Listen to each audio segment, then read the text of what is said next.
kekhalifahan atau kepemimpinan umat pasca Nabi Muhammad.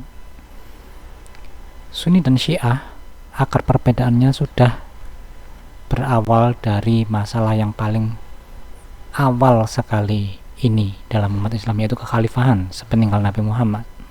Siapa yang menjadi penerus Nabi Muhammad? Dari situlah perpecahan antara Syiah dan Sunni. Mari kita bahas apa sih kekhalifahan dan kepemimpinan umat sepeninggal Nabi itu, baik menurut Sunni ataupun menurut Syiah. Menurut Sunni, kekhilafaan yang sudah berlanjut ya, yang sudah terjadi dan yang sudah diyakini sekarang ini, sepeninggal Nabi Muhammad itu ada 4 khalifah yang disebut Khulafaur Rasyidin, yaitu Abu Bakar, Umar, Utsman, dan Ali bin Abi Thalib.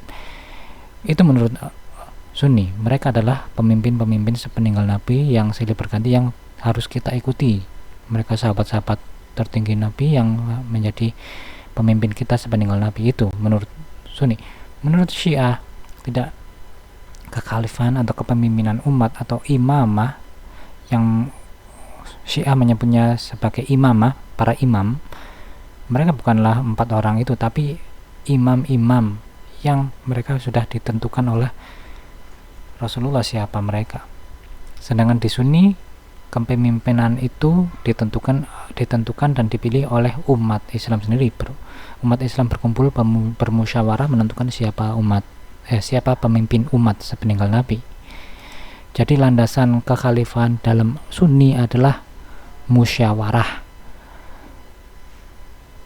Kekhilafan bukanlah perkara atau urusan yang Tuhan dan Nabi harus menentukan di situ, tapi ini murni perkara umat Islam yang berkumpul dan bermusyawarah untuk menentukan siapa pengganti khalifah siapa pengganti Nabi setelah beliau meninggal. Adapun Syiah tidak begitu. Menurut Syiah, kekhalifahan yang dalam artian yang sebenarnya imamah adalah perkara Allah, bukan perkara umat manusia. Umat manusia tidak punya hak untuk berkumpul, bermusyawarah dan menentukan siapa imam setelah Nabi Muhammad, tidak. Tapi Allah sendiri yang menentukan. Allah sendiri yang menunjukkan, Nabi sendiri yang menunjukkan siapa pengganti Rasulullah. Oke, kita akan bicara masalah musyawarah umat yang menjadi landasan dalam Ahlus Sunnah dalam menentukan siapa itu khalifah, siapa yang menjadi khalifah. Landasan dari masalah musyawarah umat ini, kalau menurut Ahlus Sunnah, yang jika mereka bertumpu pada ayat Al-Quran, mereka menyebutkan ada ayat yang berbunyi, surah Asy-Syura ayat 38. Ada penggalan yang saya beri tanda merah ini, wa amruhum syura bainahum, sedangkan urusan mereka diputuskan dengan musyawarah di antara mereka. Nah, sekarang yang jadi masalah itu kepemimpinan umat Islam sepeninggal Nabi ini, apakah perkara mereka, perkara umat, perkara manusia, ataukah perkara Allah yang lebih berhak memutuskan? Ya, menurut Sunni, menurut Ahlu Sunnah, ini perkara umat manusia yang Nabi sama Allah nggak usah ikut-ikutan lah, kita sendiri yang mutusin, begitu. Oleh karena itu ada Khulafaur Rasyidin. Tapi bagi Syiah tidak. Bagi Syiah, siapa yang menjadi khalifah Nabi, Nabi lah yang berhak untuk memutuskan siapa. Nabi yang berwasiat siapa yang akan meneruskannya. Bagi Syiah seperti itu. Kembali ke masalah musyawarah umat yang sudah terlanjur terjadi, yang sudah berlalu. Diputuskannya Abu Bakar sebagai khalifah pertama, Umar khalifah kedua, dan Utsman khalifah ketiga, dan seterusnya.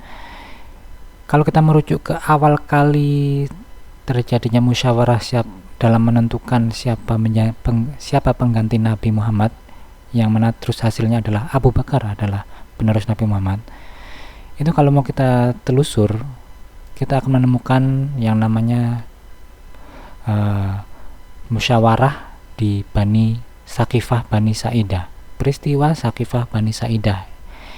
Saya punya video yang sudah saya unggah 3 tahun yang lalu tentang ini, tentang masalah musyawarah di Saqifah Bani Sa'idah, yang mana singkatnya waktu Nabi Muhammad begitu meninggal tapi jenazahnya masih belum selesai diurusin, ini sebagian umat-umat yang sudah sibuk dengan mengurusi kepemimpinan sepeninggal Nabi, mereka berkumpul di suatu tempat yang namanya Saqifah Bani Sa'idah. Mereka berseteru dan gontok-gontokan antara kaum muhajirin dan Ansar, saling berseteru untuk menentukan siapa yang jadi pemimpin Nabi setelah ini, siapa yang berhak. Mereka berseteru dalam tragedi Saqifah Bani Sa'idah. Kalian bisa rujuk sejarah dan melihat langsung. Dan dalam video yang saya unjukkan ini, saya pernah kutip, ini terjemahan dari yang pernah ada di Sahih Bukhari, dari Sahih Bukhari yang menjelaskan masalah permusyawarahan di Saqifah Bani Sa'idah. Kalian bisa rujuk sendiri, yang mana waktu itu hasilnya adalah keputusan bahwa Abu Bakar sebagai khalifah sepeninggal Nabi Muhammad. Umar bin Khattab mengatakan pembaiatan Abu Bakar adalah hal yang tiba-tiba terjadi dan sudah selesai, begitu saja, sudahlah selesai. Kemudian Umar bin Khattab melanjutkan, namun Allah menjaga keburukannya. Ini kata-kata yang keluar dari mulut Umar bin Khattab sendiri. Pembaiatan Abu Bakar adalah hal yang terjadi, tiba-tiba saja terjadi, dan udah kita anggap saja sah, dan semoga Allah menjaga keburukannya. Saya nggak tahu kenapa ya, memang ini video ini seluruhnya nanti pemeran utamanya adalah Umar bin Khattab. Mungkin Anda sendiri yang bakal menyimpulkan kenapa, tapi ya memang faktanya seperti itu. Pemeran utamanya semua kurang lebih Umar bin Khattab. Umar dalam peristiwa Saqifah itu sendiri, yang kalau Anda membaca Sahih Bukhari ini, kitab Al-Hudud bab Rajmul Hubla, di sini dijelaskan mengenai peristiwa Saqifah. Itu Umar bin Khattab yang secara spontan mengangkat tangan Abu Bakar, lalu udah, inilah khalifah kita, ayo baiat dia, ini yang menjadi khalifah sepeninggal Rasul kita, yang menjunjung dia sebagai khalifah, baiatlah Abu Bakar. Dan banyak sekali kisahnya, sampai kisah Ali bin Abi Thalib rumahnya didobrak untuk supaya dia mau datang ke masjid untuk membaiat Abu Bakar. Banyak sekali ceritanya, kalian bisa rujuk sejarah, bisa lihat-lihat video di channel saya.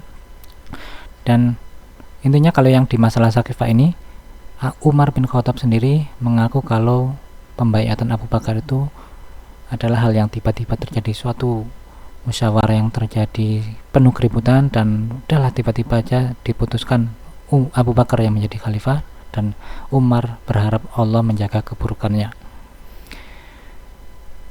Padahal kalau kita lihat ayat Al-Quran ya, kata khalifah itu sendiri, kita buka surah Al-Baqarah, terus ayat nomor 30, saat pertama kali Allah menciptakan Nabi Adam, Allah sendiri yang bilang, inni ja'ilun fil ardi khalifah, aku hendak menjadikan khalifah di muka bumi. Allah yang menunjuk siapa menjadi khalifah di muka bumi, siapa menjadi khalifah. Kata-kata khalifah secara literally disebutkan dalam Al-Quran, Allah yang menunjuk, yang menjadikan khalifah. Oke, mungkin bisa dikata tidak terlalu berhubungan dengan pembahasan, atau mungkin bisa dikatakan berhubungan dengan pembahasan kita. Kita langsung saja ke masalah yang lain. Di tahun-tahun terakhir, saat menjelang meninggal Rasulullah, di haji terakhir beliau ya, di haji terakhir yang namanya Haji Wada, saat pulang dari haji, ini peristiwa terkenal dalam sejarah ya. Saat pulang dari haji, Allah menurunkan wahyu terakhirnya dan berbicara kepada Nabi Muhammad, memerintahkan dia untuk memanggil jamaah-jamaah yang sudah berjalan lebih dahulu, dan memerintahkan untuk Nabi untuk menunggu jamaah yang masih berada di belakang berjalan. ditunggu semuanya yang sudah jalan lebih dulu dipanggil, disuruh berkumpul, dan ada peristiwa besar yang mana Nabi Muhammad ingin menyampaikan sesuatu yang Allah perintahkan untuk sampaikan. Kira-kira perkara apakah itu yang akan disampaikan? Peristiwa itu dalam ayat Quran kita bisa baca dalam surah Al-Maidah ayat 67. Dikatakan, wahai Nabi, sampaikanlah kepadamu apa yang diturunkan Tuhan kepadamu. Ada perkara yang sama Tuhan, Nabi harus menyampaikannya. Kalau enggak, kenapa? Kalau enggak disampaikan.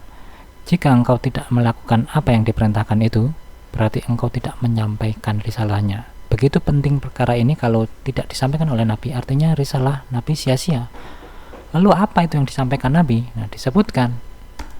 Peristiwa ini terkenal dengan peristiwa Ghadir Hum di Haji Wada. Yang kesimpulan dari peristiwa itu adalah atas perintah Allah, Nabi Muhammad mengangkat tangan Ali bin Abi Thalib dan mengumumkan bahwa Ali adalah khalifah Allah setelah Rasulullah. Itu perintah yang Allah perintahkan Nabi Muhammad untuk sampaikan ke umat, yang sangat penting sekali. Kalau ini nggak disampaikan, sama dengan risalahmu itu sia-sia belaka, wahai Muhammad. Ini perintah yang disampaikan oleh Rasulullah. Perkara yang disampaikan oleh Rasulullah adalah menunjuk Ali bin Abi Thalib sebagai khalifahnya. Banyak sekali referensinya yang bisa kita tengok sebagai bukti kebenaran perkara itu. Salah satunya aja adalah kitab Musnad Ahmad bin Hambal ini. Di sini ada riwayat tentang Ghadir Hum tadi. Ini Arabnya, ini bahasa Indonesianya. Di Ghadir Hum tersebut, silakan dibaca sendiri, yang ujungnya Nabi mengangkat tangan Ali bin Abi Thalib lalu berkata ke Nabi Muhammad kepada umat Islam, bukankah kalian tahu bahwa aku lebih utama dan paling berhak terhadap mukminin ketimbang diri mereka sendiri? Umat Islam menjawab, iya benar wahai Rasulullah. Kemudian Nabi berkata lagi, tidakkah kalian tahu bahwa aku lebih utama, lebih berhak terhadap setiap mukmin? Nabi mengulang. Mereka menjawab, iya benar. Lalu Nabi mengangkat tangan Ali. Nabi mengangkat tangan Ali bin Abi Thalib dan berkata, barang siapa aku maulanya, maka Ali adalah maulanya. Kata maula ini kita perhatikan. Kalau Nabi itu posisinya adalah sebagai orang yang paling berhak atas diri, jiwa, dan harta umat Islam, umat mukminin, kalau Nabi itu seperti itu, maka Ali juga seperti itu. Itu yang dikatakan Nabi Muhammad. Barang siapa aku maulanya, maka Ali adalah maulanya. Itu yang disampaikan, yang diperintahkan oleh Allah untuk disampaikan. Kalau nggak disampaikan, artinya sia-sia belaka risalah Nabi Muhammad. Ya Allah, jadilah wali bagi yang menjadikan Ali sebagai maulanya, dan jadilah musuh terhadap orang yang memusuhinya. Nah, setelah itu Umar, laki-laki Umar bin Khattab Umar bin Khattab mendatangi Nabi. Di sini Umar bin Khattab mengakui sendiri, mengucapkan selamat kepada Ali bin Abi Thalib. Wahai Ali, selamat wahai putra Abu Thalib, kau telah menjadi maula semua orang yang beriman. Silakan Anda rujuk sendiri Musnad Ahmad bin Hambal, Imam Ahmad bin Hambal. Riwayatnya nomornya ini. Tidak hanya dalam peristiwa Haji Wada saja, bahkan menjelang beliau meninggal, Rasulullah hendak berwasiat. Namun saat beliau hendak menuliskan wasiatnya, beliau dilarang oleh Umar bin Khattab, laki-laki Umar bin Khattab. Silakan rujuk video yang pernah saya buat 3 tahun yang lalu, Nabi dilarang Umar berwasiat. Anda bisa temukan di channel saya. Dan ini riwayat yang saya bacakan, yang saya bawakan di video itu Lagi-lagi dari kitab Musnad Ahmad bin Hambal, ya, kitab yang sama dan aktornya juga sama. Umar bin Khattab. Dalam penggalan riwayat ini, riwayat dari Ibnu Abbas, ya, diriwayatkan dari Ibnu Abbas, saat Rasulullah sakit hampir wafat, beliau berkata, bawakan aku sesuatu agar aku bisa menuliskan sebuah tulisan supaya kalian tidak akan tersesat sepeninggalku. Di rumah itu ada banyak orang, termasuk Umar bin Khattab. Namun Umar berkata, Nabi ini sakit parah sampai dia mengikau. Kita punya Quran, cukuplah kitab Allah bagi kita. Gak usah pakai Nabi Muhammad nulis tulisan untuk mencegah kita agar tersesat, kata Umar begitu.